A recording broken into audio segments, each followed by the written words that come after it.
My second commentary is about 1 Week, which was the first film Buster Keaton released as an independent filmmaker in September 1920, one of his really marvelous films. He joked that the title was a reference to Eleanor Glynn's racy novel 3 Weeks, which is about a wild, passionate love affair that took 3 weeks, and he said our film is only 1/3 as passionate as 3 weeks. And the title, The Wedding Bells Have a Sweet Sound but a Sour Echo, immediately introduces this theme of the jaundiced view of marriage that Buster Keaton had in his films, which makes his films rather interesting from today's perspective. They're not as sentimental about love and marriage as most silent films are. This scene was shot right around the corner from his studio in Hollywood, a little church nearby. So a lot of his films were shot right around the studio. I mean, literally on the streets outside and the neighborhood around the block. So here the character's just gotten married, and the girl in the film is Sybil Seeley, who was in a bunch of Keaton films. She was in Convict 13, The Scarecrow. She plays his wife again in The Boat and The Frozen North. And The Boat is another classic short, so she's a good Buster Keaton leading lady, and she's a lot of fun in this film. He switched to a different leading lady after this film. He went to Virginia Fox, apparently thinking Sybil Seeley was not quite as physically tough as he would have liked, because he put his leading ladies through a lot of stunts and a lot of crazy stuff. Not as crazy as the stunts that he did, of course, but he liked, as he said, big girls with remote expressions and plummy thighs. He said it was nice if they weren't too stupid. Now that sounds kind of sexist, and the girls in his films are a little dim sometimes, but they're always good sports, and they're kind of up for anything, which is sort of refreshing. And he doesn't moon over them like Charlie Chaplin did over women in his films. He doesn't put women on a pedestal and sentimentalize them. He treats them more like pals or kind of partners, and it's very matter of fact. And she's, up for anything. They're going to build this prefabricated house. So there's a kind of a refreshing matter-of-fact quality to his relationships with women, even if they are a bit interchangeable. There's something that's so different in that from what we expect in silent films that I find that audiences, when you show these films, they get a kick out of the way the women are sort of like just regular people. And there's nothing very fancy schmancy about the women. He said the leading lady had to be fairly good looking, and it helped some if she had a little acting ability. As far as I was concerned, I didn't insist that she have a sense of humor.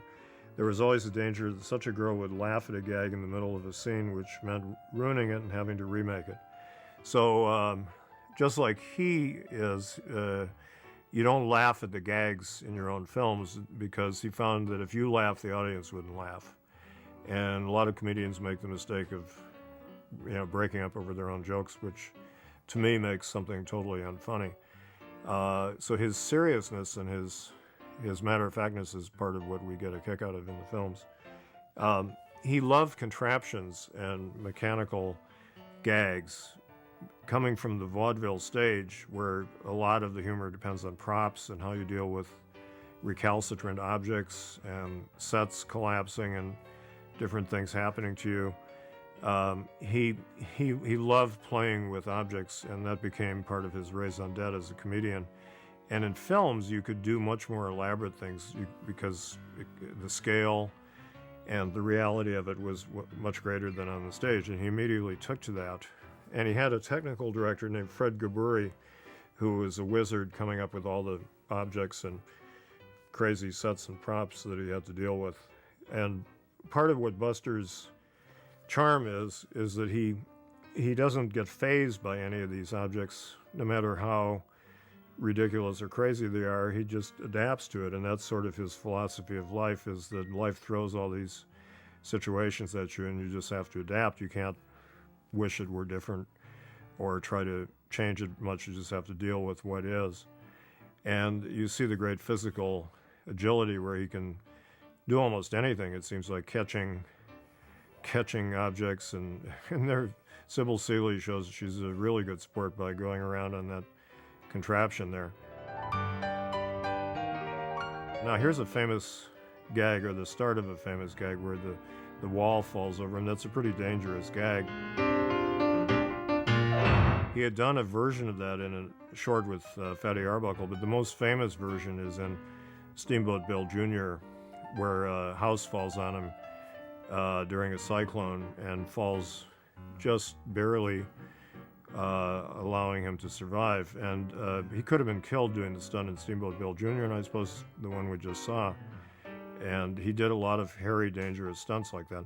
Now, you see the house is completely insane and ridiculous, and but Sybil is just, enjoying it and accepting it as it is, and he likes the fact that she paints the hearts on it. And that reminds me of the famous gag in The General, where Marion Mack is on the train with him, and they're trying really hard to make fast time, and he's throwing wood in the engine, the fire, and she picks up this tiny little piece of wood and hands it to him, and he starts to throttle her, and then he kisses her because he finds her maddening but delightful, and it's just a crazy gag that really works. Here's Joe Roberts as the piano mover. Big Joe Roberts was this huge guy who was in more Buster Keaton shorts than any other actor except for Buster himself, and he was in, I think, 16 of the 19. And he was an old friend of the Keaton family from the vaudeville days. They used to hang out together in Michigan, where there was an actors colony in the summers, and the size made them a great team. It's almost like Laurel and Hardy, the big guy and the little guy. And Joe Roberts unfortunately died of a stroke, which he suffered making Keaton's film Our Hospitality in 1923. So he was only 3 years in Buster Keaton films, but really indelible and delightful foil for Buster Keaton. Sometimes has bigger parts than others. But the piano moving gags remind me a bit of Laurel and Hardy's famous short The Music Box, which all revolves around moving a piano. And that's the kind of physical situation that would be a lot of fun in vaudeville, people just trying to haul a piano around, but you can do a lot more elaborate gags, as you'll see here with film. Buster Keaton's view of marriage was quite cynical, jaundiced, however you want to put it, and I think it probably had to do with his parents, who had a really contentious marriage. His father was a drunken, rather violent, irascible person, Joe Keaton, and his mother, Myra, was in the vaudeville act with Joe and Buster, the three Keatons, and Joe gave Myra a really hard time, and Buster grew up with this and didn't seem to have much of a happy view of marriage. So in his films, marriage is seen as not a very blissful state. And you could look at this entire film one week as a kind of a metaphor for the nightmarish nature of married life. It's a couple just on their honeymoon building their first house together, and the house is just completely crazy, nightmarish monstrosity, and that's kind of his image of marriage as a fine mess that he's gotten himself into, and he's got to cope with it. But he's very good at coping, and there's a line in his film Spite Marriage, a title, "There are only two cures for love, marriage and suicide," and that kind of sums up some of his view of marriage. And that's refreshing for audiences today, because we get used to silent films being very Victorian in their view of love, to the point where we don't really believe in a lot of what they're showing.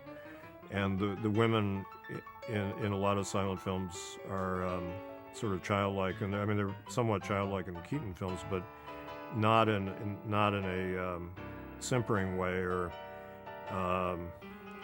silly way. They're more just kind of regular people, ordinary people, very ordinary girls too. They're not particularly beautiful or glamorous, and so there's something kind of refreshing about the matter-of-factness of the way he treats women in his films. Keaton's own marriage to Natalie Talmadge was not particularly happy. He was rather remote husband and father. They had two children, two boys, And they got divorced. It was rather bitter, and she took the boys and renamed them Talmadge. And it was part of the collapse of Keaton's personal life that just led to all kinds of ruination in the 1930s. And so he was not particularly suited for married life, although he wound up happily married to Eleanor Keaton in the later part of his life when he had kind of quieted down and settled down. But his early rough emotional and physical upbringing on the stage did not, help him have a normal life, whatever that might be. So he captures some of the craziness in his films about young couples. And the piano is, you're supposed to have a piano to have a genteel household and cultured household, and look what happens,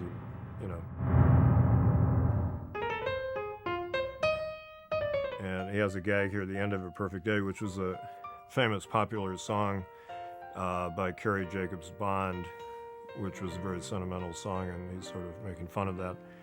So there's a kind of a implicit bond with the audience that we're looking at all this in a satirical way like he is. I think he's a very intellectual comedian because he invites us to have a critical attitude toward a lot of what we see, and he uses sort of intellectual sight gags sometimes, as well as physical gags like the milk blowing up in her face. But there's some pretty elaborate jokes about the nature of film that you'll see coming up later. And then his ingenious solutions, he's got this lump on the floor, so what does he do? He's going to cut the rug and find the jacket that he's left there, and he doesn't really care if he ruins the rug. So he's ingenious, he solves these problems, but somewhat destructive to normal, organized married life, but he makes it work because he puts the other rug over it. So it's kind of something a lot of guys will relate to, that he makes the household work in one way, shape, or form, and then he's going to paint on the sign backwards, which shows you again that he can do almost anything, but he does it his own cockeyed way.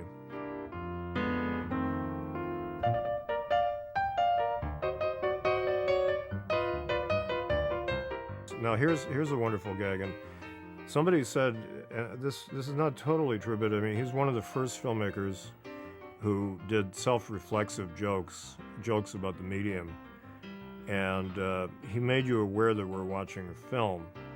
And a lot of terrible things happen to his characters, but one reason that they're funny and not always tragic is that we realize that they couldn't quite happen. This is all pretty outlandish. And here's a scene where there's a nude scene going on. In early silent films, there was more nudity than we might expect. Films got a little more puritanical later, but Sybil Seeley drops the soap, and she looks up at the camera, and then a hand comes up to block the lens, and she's aware. She looks at us with a knowing smile. That's a pretty sophisticated joke for a film made in 1920.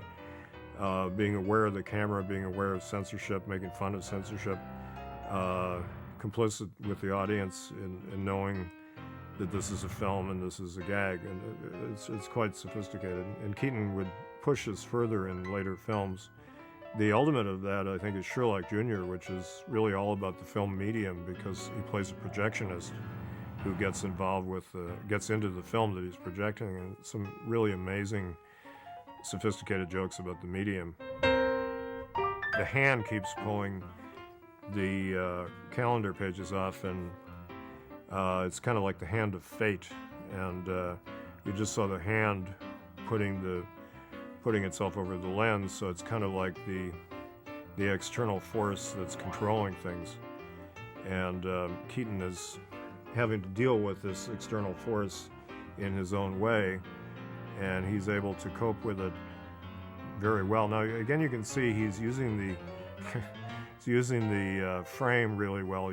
Full frame, full room, having fun, and using the space and his body really well. It's important to see his entire body because he's so adept at his movements and coping with everything that is thrown at him in this house. Now it's even raining through the roof. And he loves this gag, this kind of surrealistic gag of having the umbrella inside a house. And a big storm is beginning here. You can see it starting out. There are legends about Buster Keaton that when he was little, he supposedly was blown out of a window by a cyclone and deposited several blocks away. And there's another version that he was actually born in a cyclone. These were stories his father told the press, and they may or may not be true at all, but it's part of his family lore. And it fits his persona as a film performer. Here you see the cyclone or the storm blowing the house around, kind of like an amusement park, but for real. And pretty amazing piece of trick props here, and then showing the inside. It's sort of like one of those roundabout things at the Venice Pier that he showed in the high sign, but this is a real object that we can all relate to. And again, the amazing physical suffering and abuse that he can stand is part of his persona, that life is really hard and you get knocked around, but you have to keep going. Some pretty astounding stunts, but the whole cyclone business was carried to its extreme, and Steamboat Bill Jr. has an amazing cyclone sequence where houses are blowing around, and it's really creating his image of his remembered childhood or his fantasy childhood. He's like trying to get on the house while it's rolling around, and the girl comes flying out. She sure is game and a good sport for almost anything. I mean, in real life, most people would just say, "I've had it, I'm going to get out of here," but they put up with it. Just great.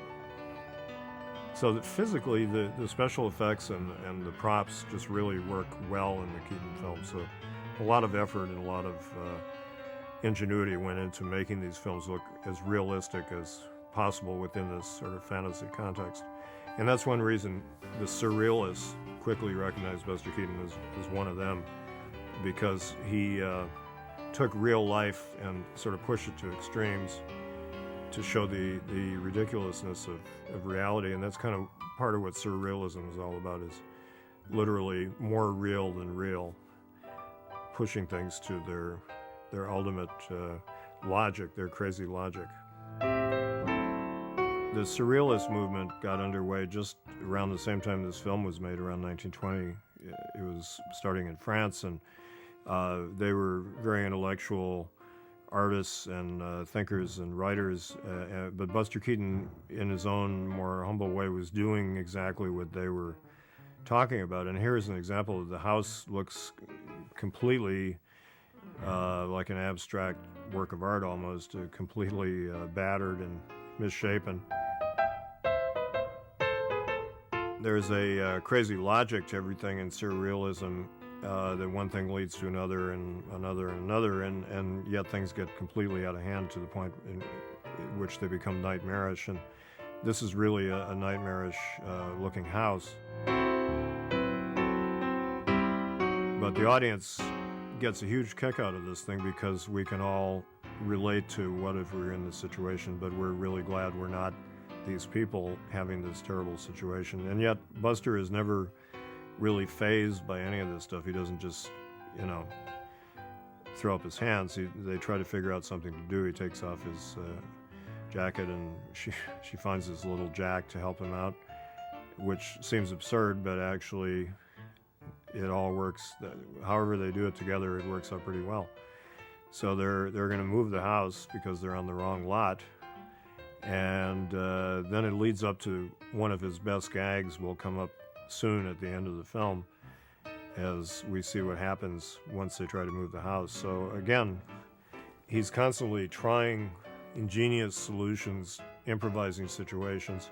And that's the way he worked as a filmmaker. He would set up a situation and he wouldn't have it totally scripted. He would just play with the objects and see where one thing led him to another, and then being very physical, really making the scenes out of what he actually had in front of him in terms of the locations, which are really well used, and the props. Now, this is a famous gag. This was shot at the Inglewood train station, part of Los Angeles, where the house gets stuck on the train tracks. Keaton loved trains, were about, the biggest objects, trains and boats that you could play with, and the train is identified with him because of The General, which is really his greatest film, in which he plays a train engineer, and it's all train gags. So this is a good start for his train obsession in film. So they're stuck on the tracks, and unfortunately a train is going to be coming.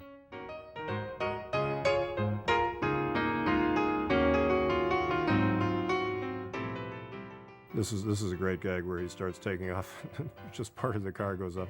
I mean, you really have to give a lot of credit to Fred Gaboury and the technical people that made these gags work. It looks real easy and natural, but it's that kind of stuff is hard to pull off. So Sybil, again, being very industrious, is trying to push the house, and the kind of wife that Buster would really appreciate, because she's up for anything. So now watch, this again is where he's playing with the audience. You expect one thing to happen, it doesn't quite happen, then something else comes along to completely surprise you. And they're trying to push the house out of the way, and you see the train coming, and again, he doesn't cheat, you see it all in one shot. He doesn't cut to the train for suspense or whatever, it's actually coming, and the actors are in some jeopardy there. However, the train goes on a different track, and then camera pans over. It's all in one shot. Then it cuts to the reaction, the terrific relief, and now it cuts to the long shot, and another train comes and destroys it. It's just one of the great gags in silent films, just hilarious. And their reaction is just priceless. I mean, it's a devastating thing, but they just kind of matter-of-factly leave and put up the sign. And then he has one last thought, leaves the directions for the next sucker to come along, and they walk off, quickly ending, not one of those lingering walks like in a Chaplin film, but just, it's over.